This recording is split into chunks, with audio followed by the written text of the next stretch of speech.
तेलंगाना पर बीजेपी ने तवज्जो मरकूज कर दी है, जहां पर जाफरानी जमात बड़े पैमाने पर इंतखाबी मुहिम चलाएगी।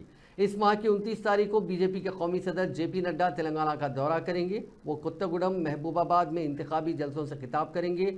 29 अप्रैल को 11 बजे दिन कोत्तागुडम में जलसे आम होगा। बादशाह महबूबाबाद में 12:30 बजे जलसे आम से खिताब करेंगे। शाम में 5 बजे निज़ामपेट में उनका रोड शो होगा। रात में पार्टी के कायदीन के साथ उनका इजलास होगा। वज़ीर आज़म नरेंद्र मोदी इस माह की 30 तारीख को संगारेड्डी जिले में इंतखाबी जलसे से खिताब करेंगे।